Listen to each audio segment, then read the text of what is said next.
I think in Australia it's Saturday right now, so happy Saturday, Australians.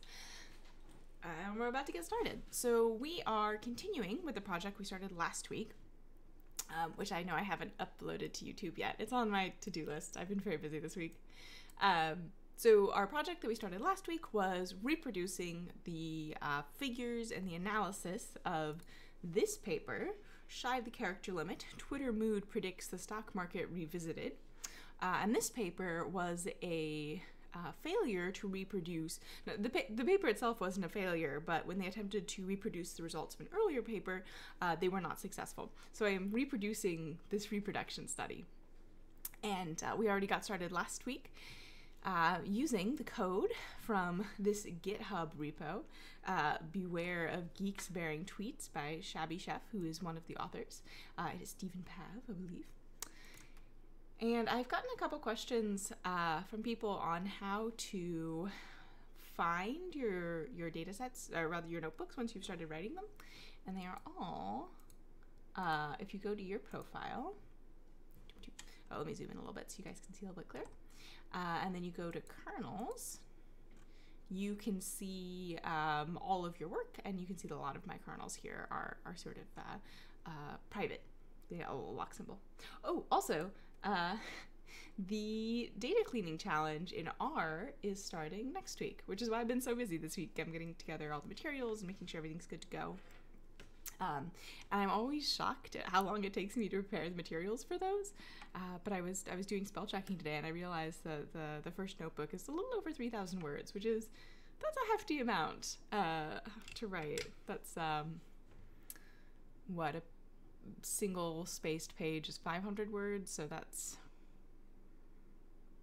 I swear I can do math. That's 6 pages, or a 12-page double-spaced paper. And it's, technical content, and I have to make sure it's right. But anyway, that is next week. Goodbye. So the thing that we are doing today is we're continuing on this replication study. And we got started last week. So we have a data set that I haven't,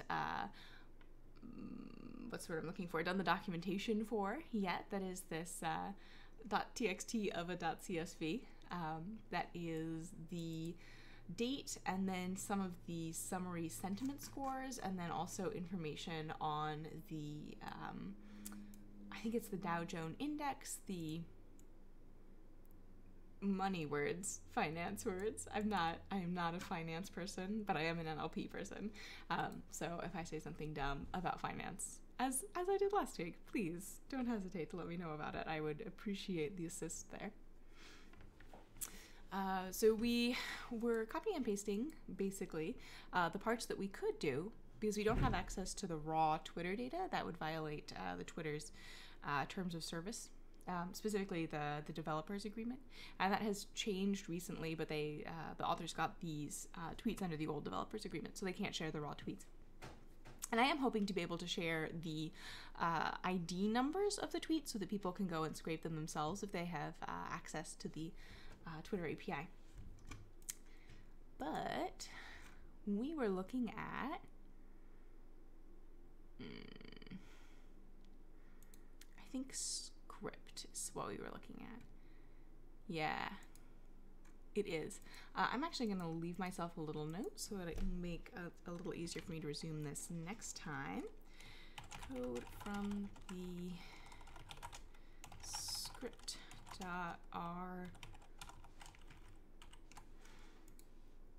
It's actually lowercase s. And I'll tidy this up and write like nice surrounding materials later. But for now, I'm going through and doing this. Okay. Wait, no, there we go. I was like, my syntax is right. Why isn't my hyperlink formatting correctly? It's because I hadn't clicked out of it. So we read in a bunch of libraries. We needed to add a package, which we can do now. You can add a package by going in here. Oh, sorry, text a little bit small. Going into settings and then scrolling down to add a custom package, and you can give the address of the GitHub repo and just add whatever it is you're interested in using, which opens up a lot of stuff from especially dev tools and R and stuff in development. And then we read in our data that we just looked at, and this is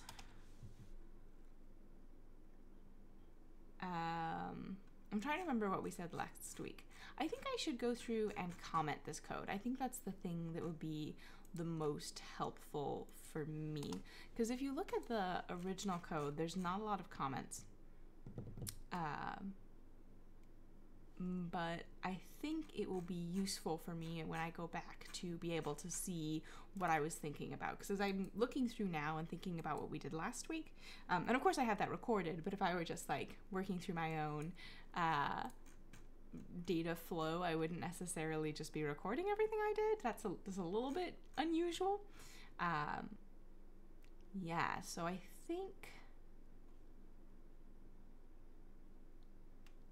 daily.mood equals mood. So if we look at this, this is the list of moods by dates. So this is a keyed data table. So the reason why you would do this is because data tables with keys are faster to access. So they're not quite hashed, but they are faster than raw data frames, and they are faster than unkeyed data.tables. So that is what we are doing here. And that lets you sort in place and do lots of things very efficiently because data table is very fast. And then here we had a plot. So let me, oh my goodness, excuse me. Let me just leave myself a little note here. Convert data frame to data.table and set key for, I won't say what I want to set the key for. I know what I want to set the key for just based on my own experience, and I think I'm gonna pick that up. I don't know why we're reading in ggplot twice here. And then we have this figure that isn't actually in the paper. And then I think we made a bunch of little figures that weren't exactly in the paper. And actually, let me just read all the code top to bottom. Just run the whole thing. Oh my goodness, excuse me. I had coffee today too. Oh, I had one fewer coffees than I usually do, so I think that's part of the reason why I'm a little tired. Yeah, that's not good to go yet. Okay. Oh, I see. So I have made a typo, I think, in copying and pasting here. So we can look at this plot. And again, this isn't exactly one of the plots that's in here. So let's open up the article and take a look at what we're actually trying to reproduce. Sorry. Oh my gosh, I'm so yawny. Okay, so scroll. So we're trying, nope, this is a figure from the original paper, which is what they were trying to reproduce. I am interested in trying to reproduce the findings from this paper and not the original paper. So I am interested in these figures, I think are the first ones we're going to try to reproduce. And as you can see, these figures that we've made so far are similar. So you can see sort of the same sort of pattern from right around here, but they are not the same. So I'm just going to keep pretty much going through and figuring out what each of these bits of codes do and seeing if we can't get to the point where our figure looks like that. So this is giving us, in our original file that we read in, these things had already been calculated. So this is the calm, the tone, the Z1, and the Z10, and these are normalized terms. And this is summary statistics about each of those tones, each of those measurements. So this code shows you how to produce those measurements. So I guess we've gotten part of the way. Let's see. Let me leave myself a note here, a little breadcrumb. Maybe I should make it clear which are my notes. Oh my god. Oh, I'm dying. I should really make it clear which are my notes and which are their notes. So I think I'm actually going to start putting my notes in a markdown cell. The cell below is the last step to generate the, what should I call it, file we originally read in, to generate the, generate all the columns in the file we originally read in. This is where the, oh my god, normalization happens. I've also just had a very exciting day all around. Okay, and when we look at this, again, we can see that they don't quite look like these plots. We're not quite there yet. So we got up to this, and we can see we're not plotting the whole daily mood, and perhaps if we did that, we'd get a clearer picture. No, that didn't help. So they're just looking at a specific time period within this data set, because the sort of the thing that was special about this paper as opposed to other replications of the earlier paper, because I mean, if you could figure out what the stock market was going to do from Twitter, that would be pretty good. And the original paper authors tried to found a company. I mentioned this last time, and their company did not do good. It ended up shutting down. And the authors of the replication study are like, well, maybe it's because the other people who are trying to replicate this study are doing it for a different time period. So they went back and they tried to get data from the exact same time period as the original authors. Because maybe they did find something, but it only applied to a specific point in time. But they didn't find evidence of that. Okay, so we were... Sorry. Yawning again. Collective mood measure tone, collective mood measure S. This figure contains our proxy variables. There's no obvious unit root in each of their time series, and they have a correlation of 0.61. So the bottom one is sentiment analysis, and we don't have the data for that yet. Read in, so perhaps this is the missing piece. And then the top is their a proxy for the sorry, because I couldn't figure out the exact transformation that the authors were doing based on their bag of words in the first paper. So this is their sort of attempt to replicate their measure. So let's see, where were we up to? I think we were up to this. And now, normalized tone series. Yes, so we were up to line 263.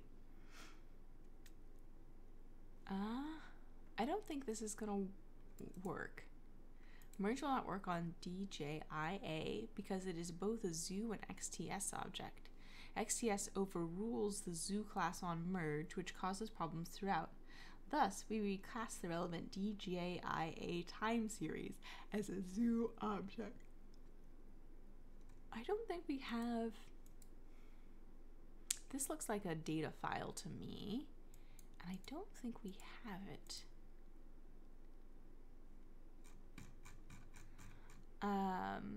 I am a shark skin asks, thought on using Lubridate instead.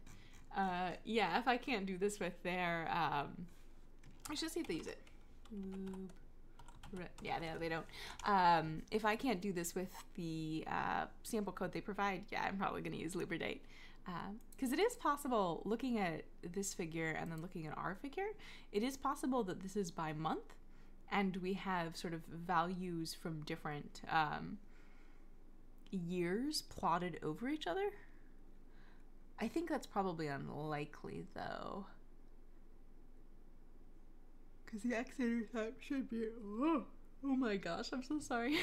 The x-intercept should be 2008, so August, September, and then November. Yeah. I think that's not what's happening. Yeah, I agree. But that was my worry. And I think I didn't need to worry about that.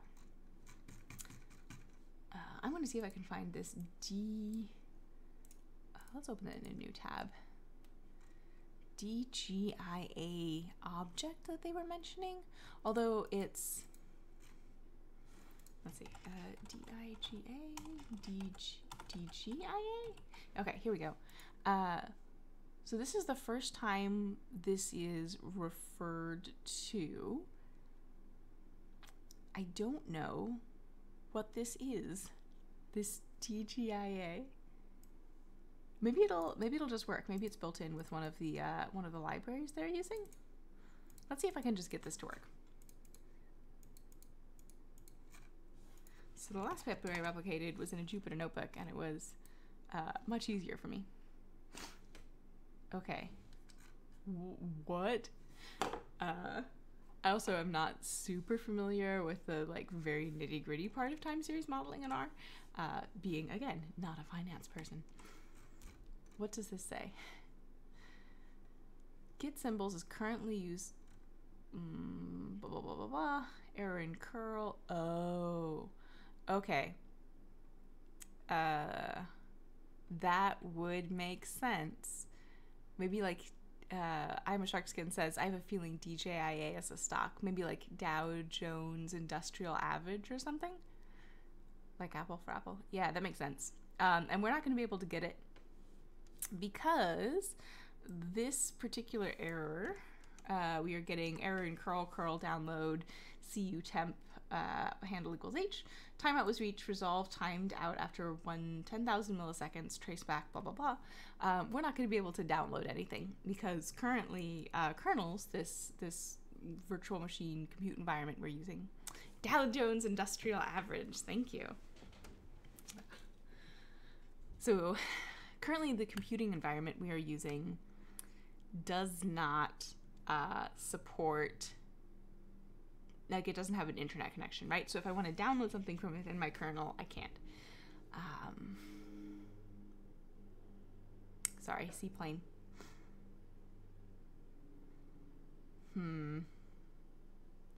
So I'm trying to think if it would be, we might be able to skip this because the data, let's see, let's go back here. So this data object that we already have read in has, I'm assuming, that in it already. I think that's what this is. So I think maybe we don't need to go get it. I think we might be able to just skip over this whole bit. Let's see. So this is, what is this? Tone, calm, Z10 and Z1, which are the same things that are in this data structure that we have now. So I think the code that we're looking at now is to produce this data structure. And because we have the data structure itself, I don't think we need to go into it that deeply. So I think we can just try skipping ahead and see if that works. Which, again, it's not like a full reproduction, but we can't do a full reproduction because we don't have access to the raw Twitter text. Now we simply drop all weekends and useless columns. And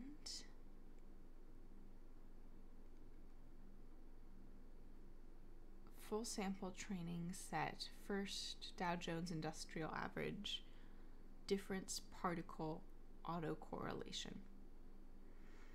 This looks like a plot, and I do want to be able to produce all the plots. I have no idea. Oh, right. Sorry. So I know that it's, there are definitely R style guides that recommend putting periods in variable names, but because I use Python, I read it as package.function, and it drives me nuts. It's really hard to stop myself from doing that, and it's why I don't like it. Even though it's the Google R code style guide, I just don't enjoy it. It's also one of the reasons I don't like data.table as a package. Okay, so to do this, we're going to need to be able to, I think it's this object, It's this part of this object that is being plotted. So where do we get this bmz.lintest.ts? All right, this is the time series from 2008 February 28th, 2008 to November 3rd, 2008. So we are plotting just part of this. And I don't know what PACF is. Let's see if we can find out. Partial autocorrelation function. So we should be able to do this. We should be able to do this with just part of the data frame that we already read in. Let's see if we can do that. So this is going to put the two plots together. So I think we can just ignore all of this, maybe? This is definitely not going to work because these objects don't exist, but I want to see if it's not going to work because the functions don't exist. Problem with the object. Okay, excellent. So the functions are read in. We just need to worry about the objects. And it was... Let's see.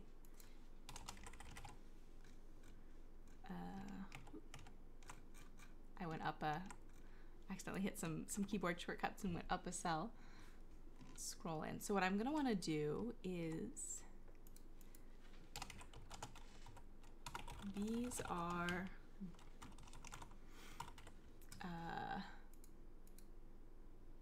I'm gonna leave myself a little note here. So rather than downloading the Dow Jones. It's like the Dow Jones, but softer. Dow Jones Industrial Average figures again. I'm going to take the same slice from the data set provided by the authors. Okay, so what is our data set even called? It would be a great time for that to be working. I think it might be a problem with my, like, the particular browser I'm using on this this computer. Do you guys remember what it was called? Daily Mood? No, I want the whole thing. I want the whole. Well, actually, I think Daily Mood might work. Twitter_data is what we called it. Scroll all the way back down. Let's see if we can do that. So Twitter_data, and they just want the time series.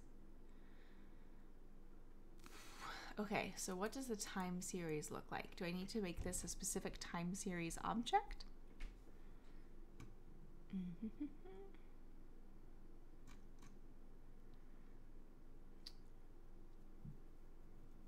It's okay, so they set the class to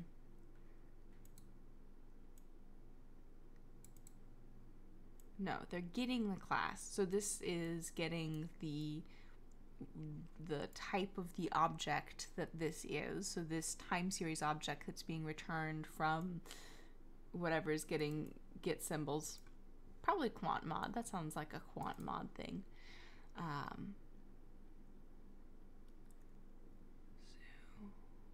And then they're getting the class again. And then they're merging these time series objects. So I think we want to convert it to a time series. Perhaps using this C, I can't tell if that's an L or a number one function.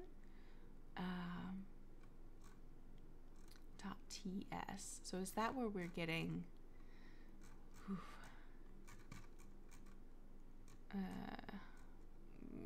I can't find our autocorrelation plots anymore. Oh, here we go. So here's our autocorrelation plots. 327.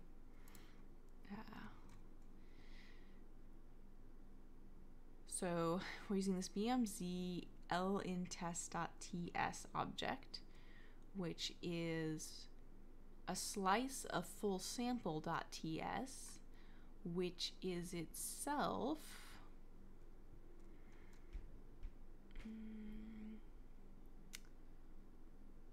full sample. Okay, it's a merge of this different time series objects. So yes, I do need to change the class. Let's see if this works. I'm actually going to do this in another cell.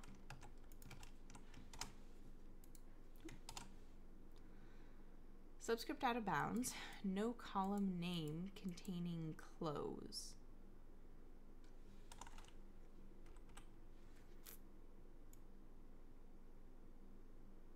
Okay, so what that tells me is that this CL function is designed to interact with the specific type of object produced by the get symbols function.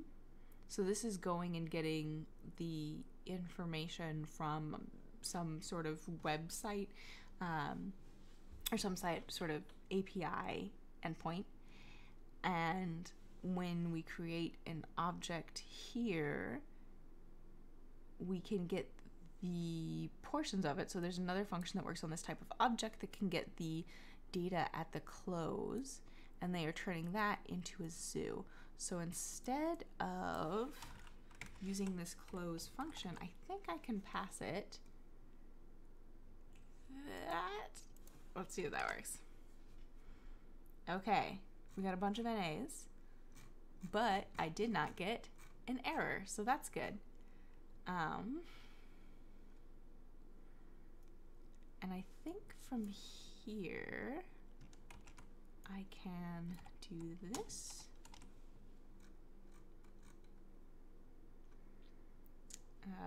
Oh, right, of course that wouldn't be found. I think that'll work. Let's find out. Hey, I was right. Success. Okay. I don't know how to read these fonts. Are these in the paper? I don't remember them. I'm not saying they're not in the paper. I'm just saying I don't remember them existing. Okay, so there are some plots here. First DJI, difference partial autocorrelation. Okay, yeah, these are in the paper. They don't look like this, but they're in the paper. Well, does it matter? Full sample training set data, partial autocorrelation. Okay, so this should just be the whole thing. Maybe it should be all of it. Does that look better to us?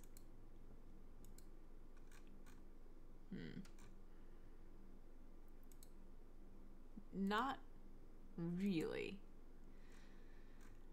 Ugh.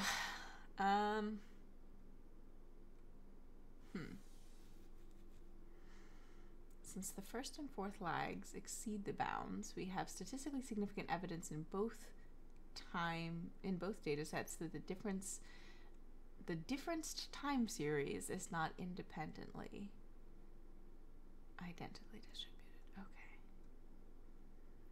So I think what we're supposed to get from this plot is that the lines are pointing in the same direction and roughly the same length.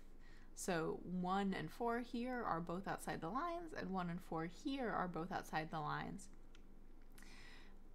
For the first difference of the DJIA for the time period studied in section 2.4 of TMP, our own training set for the full sample.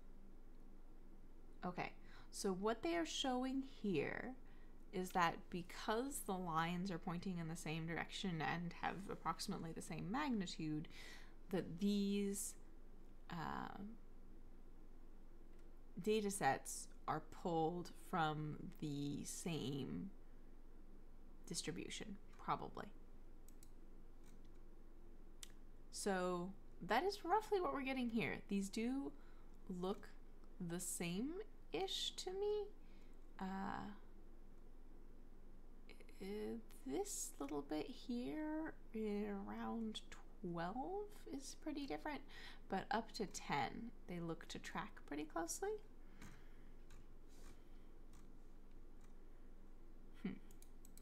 Okay. But it's not exactly the same. And I'm not...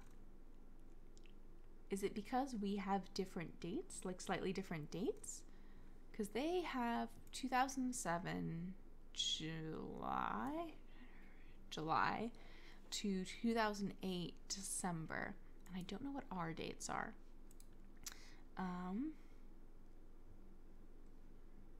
So this is without the last month, and this is with the last month. Is that correct? No, this starts earlier, and then this starts later. So let's see. So this one actually has 532. Okay, so I think we actually do want to do 1 through 328 because we don't want the whole thing. We just want part of it. And if we... Oh, I don't know what I did there.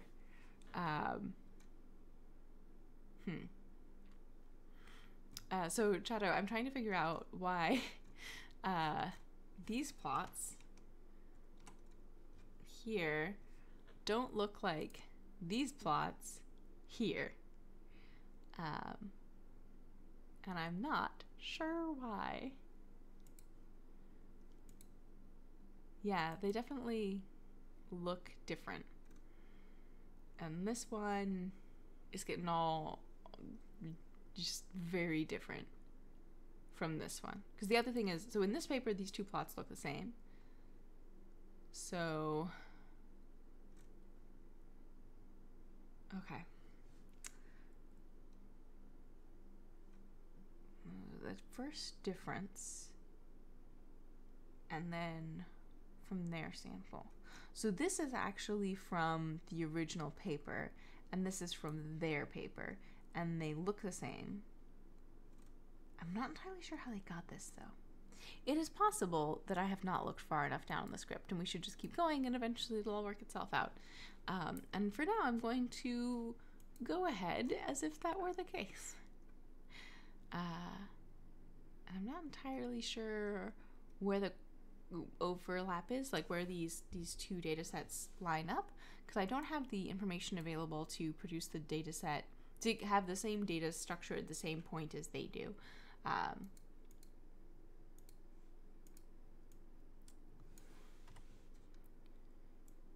So for my own sanity check, if I get rid of both of these, they should both look exactly the same. Yes. Okay. Because they are from the same data frame. So I need to compare this to a different data frame that I don't know where it is. Noted. Okay, let's keep going down and see if this gets better, maybe. So this is just not the particularly interesting part of the paper. This is just showing that they were looking at the same time period, I believe. And that the same behaviors were happening in the same time period. And this part is where they're actually testing whether Twitter's mood and the stock market are similar to each other. So this, I believe, is the code that gets us, there's a table. This particular table, I believe, is what that code is producing. Teen test and Granger causality F tests. And this is for Wald test.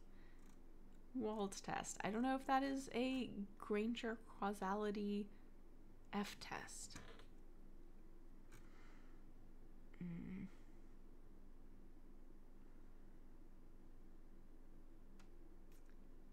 Huh. Okay. Ugh, we're in the weeds now. So there's just a large section here where they're calculating the various p-values, and I think that that is what is in this table, and I don't think there are... Oh, okay. So there is a separate table that also has p-values, and this table is on the full sample from July 2007 to November 2008. And the response variable is the change in the Dow Jones Industrial Average. Note, our first column of results consists of p-values from t-tests performed on the coefficients of a single ARDL, which contains no mood covariates, and 5 delta DJIA sub t. What does the sub t mean? Is that a t? Oh, I'm scrolling. Yeah, that's a t. I'll look at this right here. DJIA sub t lags.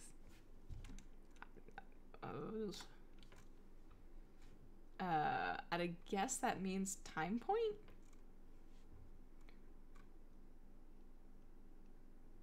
So this is like time point 1, time point 2, time point 3.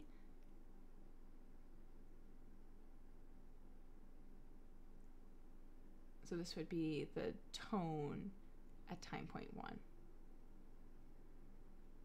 So are they comparing time point 1 to time point 2, or are they comparing all of these time points to time point 0?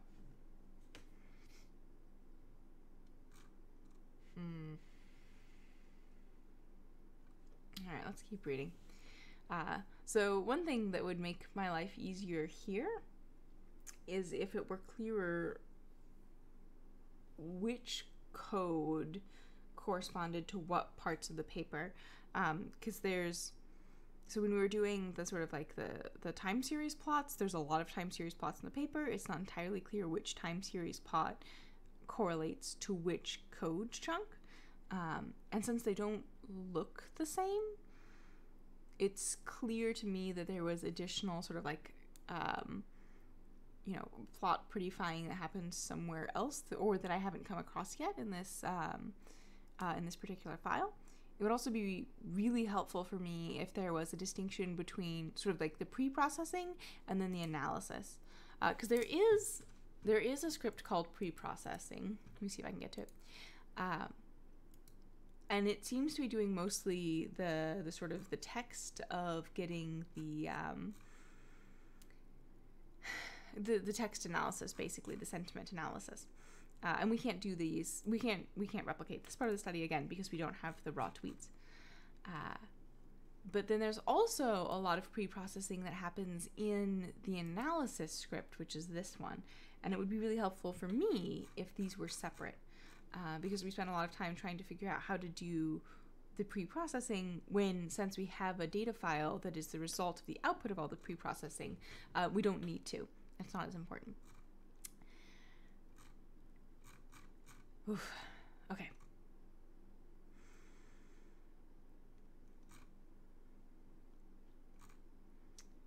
So we've done all of this. We made our normalized time series. We've done some plots, and these plots are the ones that I thought were going to be the same as the ones in the paper, but they are not. They are very different looking, and I'm having a hard time making the exact same plot.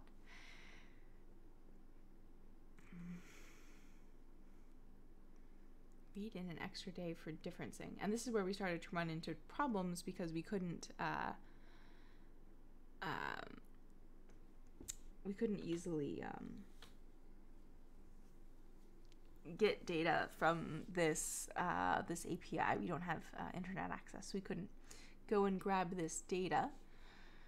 And then we get into sort of a lot of object types that I'm not familiar with, that I'm assuming are sort of like coming out of the quant world, the sort of economics trading modeling world, which is the part of the R community I'm not especially familiar with.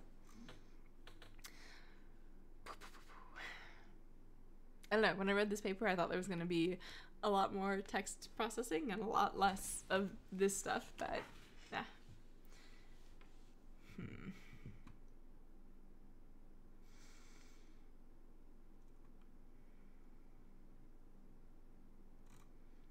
Okay.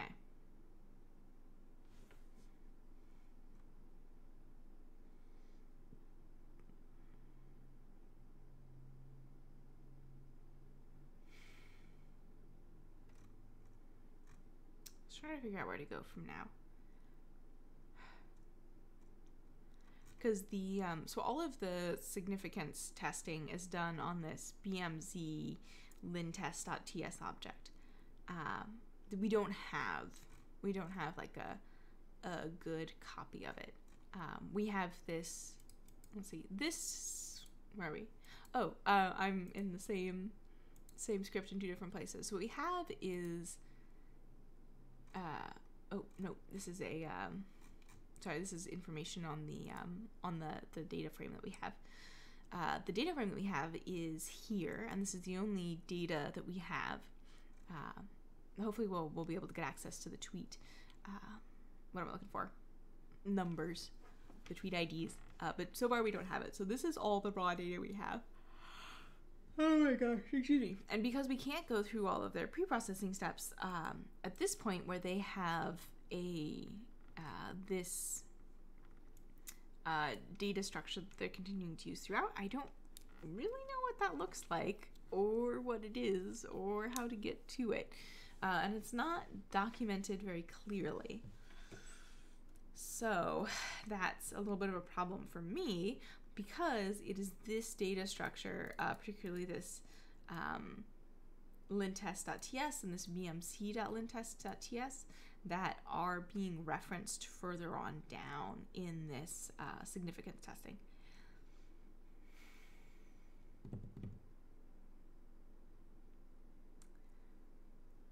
Well, I guess we have created this object that is a zoo object made out of this Dow Jones index. Can we do it for just the whole thing? Is that a possible thing? It is not. So let's look up zoo objects in R and see if we can't learn a little bit more about them,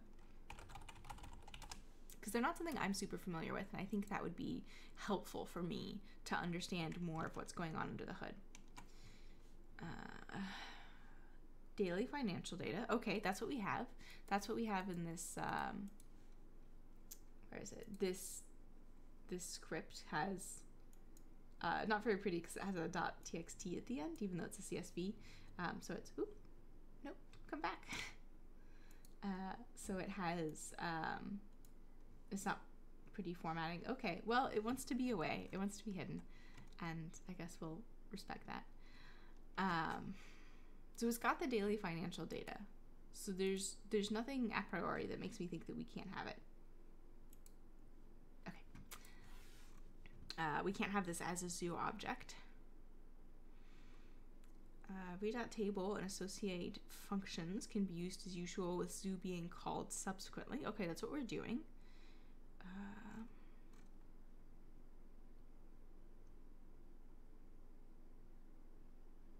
Okay. So,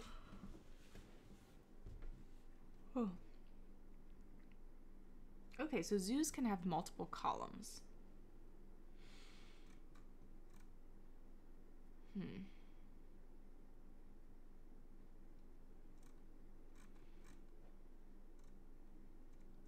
So I think part of my problem might be in that I don't have the date in this zoo object. But I don't know what columns there were in the zoo object the authors were using, which is my problem here.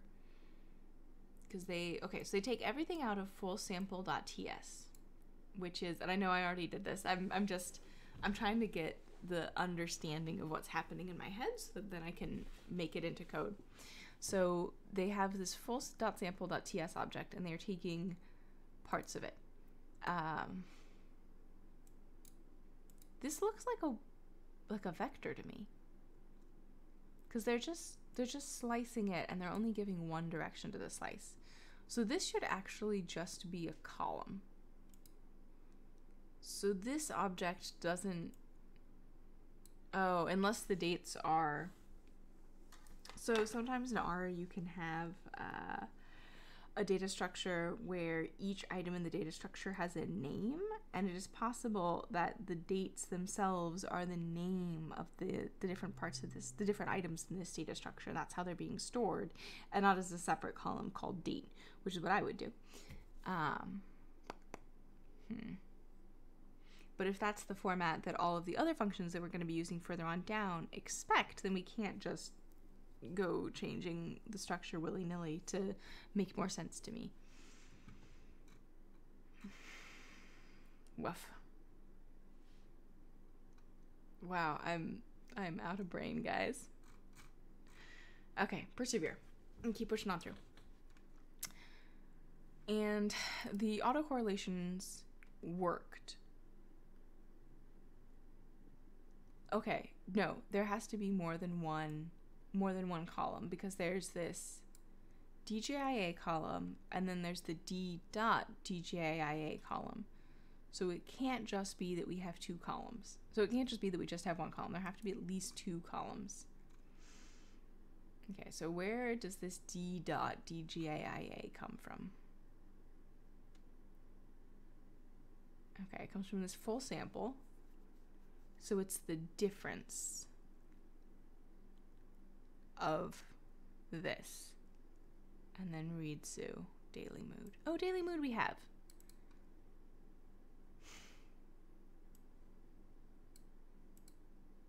Okay. So what we might be able to do, let's copy this. Let's see if this works. So what we might be able to do is we might be able to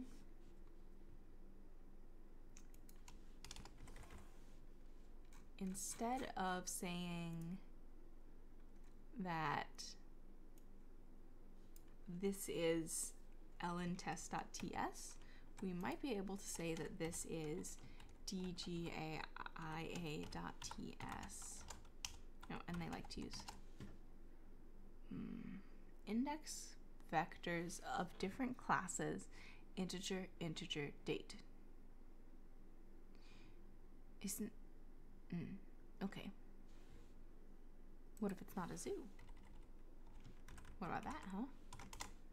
Does that work? It does not work. Okay.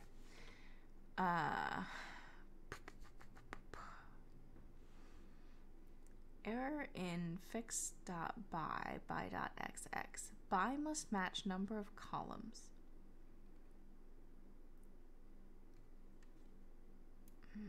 Okay, let's see if we can do this diff thing. So if that won't work. No, that works. Okay. And that's the change between 2 days, I'm assuming. Making some assumptions there.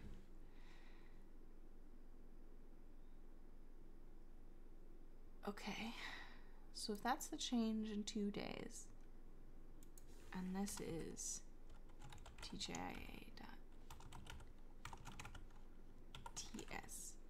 I don't think I can merge these, but I might be able to. Well, let's try it. Let's try merging these. I don't think it's gonna work. Oh, maybe it will. Okay, yeah, that works. Oh, no, it doesn't. No, okay. I don't actually want to merge these. I think I want to R-bind them. So the merging here is taking every value of A and then matching it with every value of B in turn. So if I had vectors A, B, C and vectors 1, 2, 3 and I merged them, I would get A1, A2, A3, B1, B2, B3, etc. And I don't think that's what we want. I think that we want what the value is and then the change of value next to each other. So I think these should probably be R bound. Sorry, I want to bind these to each other, each as a column. That's not going to work though. Number of rows of result is not a multiple of vector length, argument 2. Okay. That looks fine to me though. Yeah, this looks... So the difference... Okay, so the problem here... Oh, okay. I see what the problem is. So the problem we have here is that the first difference here, you can see, is the difference between these two, and it's negative 149. And then we can't subtract between these two because one of them is not a number. And it looks okay, and it makes 2 data frames. And if I go all the way to the end, I see the problem. I see this negative 149 here again, and that is not the number that should go here. This goes up. So I need to add, I think at the very last, I think we need to add NA. And this should give me no error messages. Okay, it doesn't. And I think this should be tjia.t. I think is that what was called? Let me double check this. D.djia. Sorry. Okay. And I also want to add. Where was I? Woof. Read.zoo daily.mood, which we should have from earlier. So let's see if that works. Read.zoo. Okay.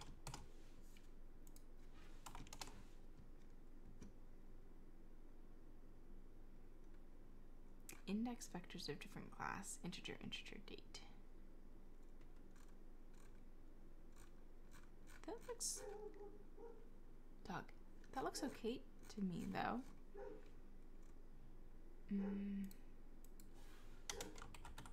What if I just look at the head?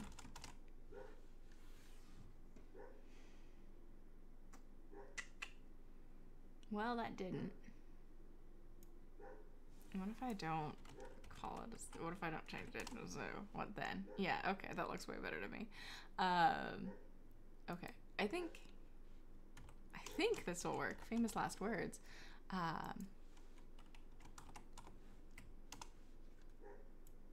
don't know why you'd merge it. Presumably something special about the zoo structure, but that it seems like the expected behavior is not what I would expect given my experience in R.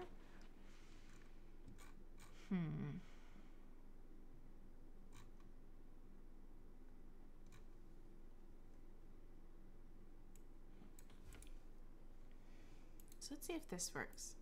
So if I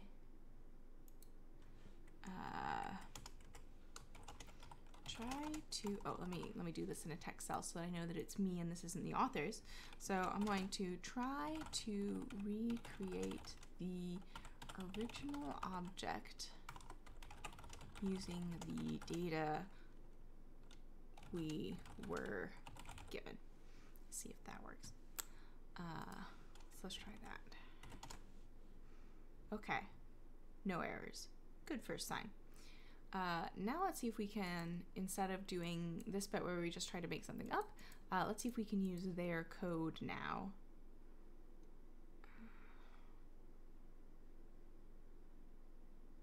Oh, so this is some sort of nested data structure.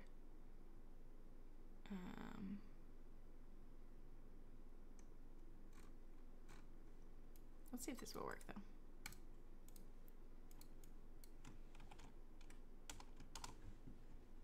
It will not. Full sample weekends is not found. So I'm gonna get rid of that. I think we should be good. Object full sample.ts, not found. What if I call this .ts? I think this will work. This one's right. The second one is correct. I don't know what this first one is. So if we go back to here, scroll. This second one, full sample training set, first DJIA, difference particle autocorrelation, it looks the same. So we've got the first and the fourth are out of bounds down, and then we got the 2 pointing up. Oh, no. It's not exactly the same. I was excited too soon. Well, could be worse though. It's not that bad. Could definitely be worse.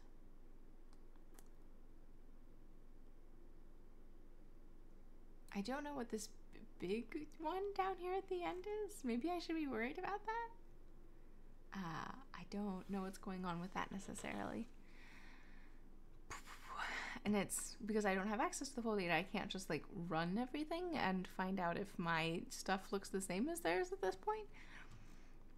And I don't really know what's introducing the difference. So I'm going to need to keep working on this.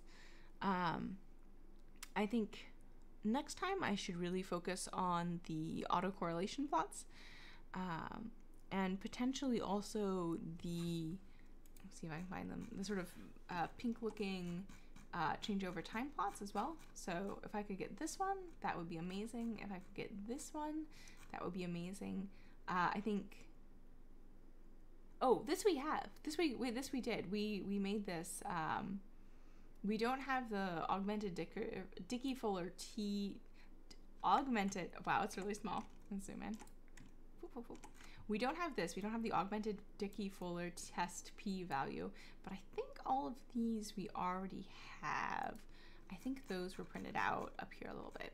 Yeah, okay, so we've reproduced those. I believe. Let's see.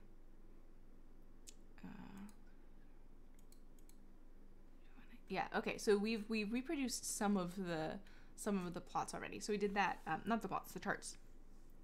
So we did that last week, but we haven't been able to reproduce these yet, and I'm not entirely sure why.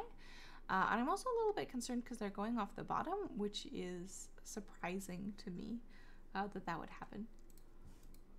I suggest there might be something up with the data, possibly. Maybe it's the presence of the NAs. I'm gonna have to do something to try and figure out what's up there, and then to try to reproduce these figures.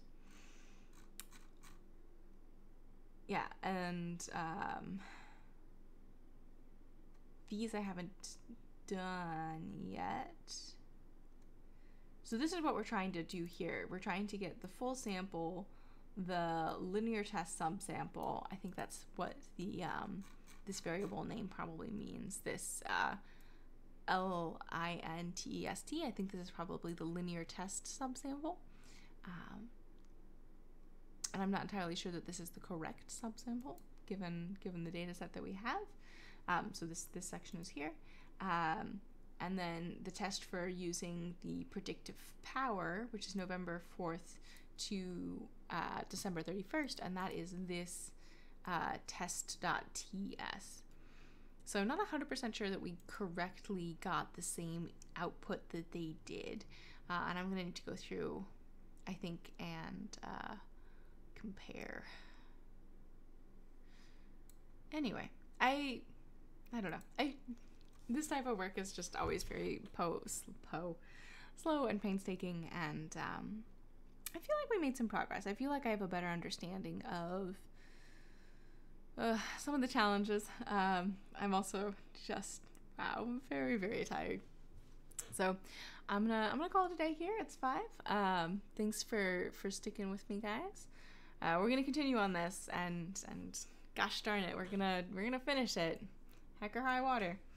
I think we're doing okay though. We've yeah, it's my two biggest asks, if I were going to ask the authors to redo this paper, would be to separate the pre-processing and the analysis, and also to make it clear what code goes to what part of the paper. Because like when we did this autocorrelation plot, I was, just scrolling through and was like, oh, that's that figure. I've seen that before. Except it's not. My figures don't look the same, and I'm a little bit... I hope I can replicate them. I hope that this is like user error on my side and not like the data that they've given us is wrong. That would not be ideal. And I don't know. I'm hopeful. I'll spend some more time noodling on this, and we'll get through it. All right. Well, I have other stuff to do now. I hope you found this, if not enjoyable, then at least instructional. And I'll talk to you guys next week. Same place, same time. All right. Talk to you then. Bye-bye.